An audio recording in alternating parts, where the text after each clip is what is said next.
शायद इसीलिए अब कहा गया है कि लेफ्टिनेंट गवर्नर का जो रूल्स के मुताबिक जो एडमिनिस्ट्रेटिव अथॉरिटी है, आपका पावर बढ़ा है, उसके वजह से आपका सीनियर ब्यूरोक्रेसी और उस पर रोल भी आपका ज़्यादा बड़ा रहेगा। तो इसी पर जो कंट्रोवर्सी चल रही है, आप उसको कैसे देख रहे हैं? नहीं, देखिए, कुछ चीज़ें कंट्रोवर्सी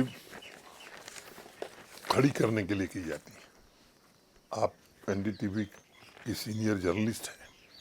अगर किसी लेफ्टिनेंट गवर्नर या गवर्नर के अधिकार बढ़ाने हैं तो व्यवस्था क्या है देश में? देश की संसद इसे अप्रूव करती है, ठीक है ना? ये कोई, आप पार्लियामेंट कवर कर रही हैं जी।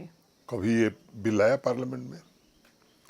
स्टेट रीऑर्गेनाइजेशन एक्ट जो अक्टूबर 2019 में देश की संसद ने पारित किया था, और देश की माननीय सर्वोच्च न्यायालय ने जब 370 और 35 का फैसला दिया तो स्टेट रीऑर्गेनाइजेशन एक्ट भी चैलेंज हुआ था। सर्वोच्च न्यायालय की उस पर मुहर है, उसमें एलजी के अधिकार नहीं थे। एमएचए ने केवल उसे नोटिफाई किया है।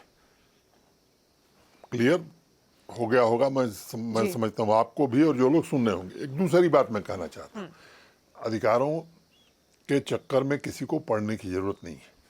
विधानसभा का चुनाव हो रहा है, लोग चुन करके आएंगे, जो भी सरकार बनेगी।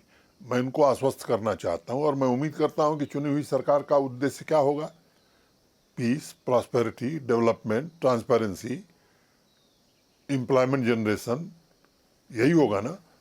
तो मैं आपके चैनल के माध्यम से आने वाली सरकार को आश्वस्त करना चाहता हूं कि अगर एजेंडा यही होगा तो एलजी का और एलजी ऑफिस का 100% समर्थन चुनी हुई सरकार को होगा। फिर टकराव कहाँ? तो ये जो टकराव दिल्ली में दिख रहा है, वही बोल रहे हैं कि शायद यहाँ पर भी रिपीट हो जाएगा, क्योंकि ये भी यूनियन टेरिटरी है, वो भी यूनियन टेरिटरी। मैंने आपको एजेंडा बता दिया। अगर ये एजेंडा ये है तो मैं वेलकम करूंगा और मैं पूरा कोऑपरेट करूंगा गवर्नमेंट को।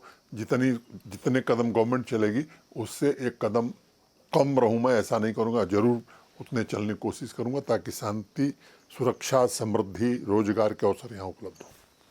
ये चुनाव को क्या आप देखते हैं एक स्टेपिंग स्टोन टुवर्ड्स स्टेटहुड? आप लोगों को मैंने जानकारी है और मुझे लगता है कि आप भी जानती हैं, बाकी लोग भी जानते हैं। जब 5 अगस्त 2019 को पार्लियामेंट में बिल आया था तो देश के गृह मंत्री जी ने जो बात कही थी, मुझे लगता है कि चीजें उसी सीक्वेंस में चल रही है। उन्होंने कहा था कि delimitation first, assembly election second, statehood third eight appropriate time. अब यहाँ 7 असेंबली सेगमेंट सीटें बढ़ गई। कई लोग कह रहे हैं साहब चुनाव में बड़ी देर हुई। मैंने टीवी पर भी बहस में देखता हूँ, बड़े बड़े पैनलिस्ट भी ये बात कहते हैं, राजनीतिक विश्लेषक भी। केवल मैं ये कहना चाहता हूँ कि जो असेंबली सीट बढ़ी उसकी बाउंड्री कौन डिसाइड करता है? चीफ सेक्रेटरी तो कर नहीं सकते थे, एडमिनिस्ट्रेशन यहाँ का कर नहीं सकता था। इस देश में जो व्यवस्था है वो चुनाव आयोग का काम है। तो delimitation commission justice Ranjana Desai की अध्यक्षता में बना। 2 साल की मेहनत के बाद उसने डिलिमिटेशन का काम पूरा किया। 2022 नवंबर तक वो काम पूरा हुआ।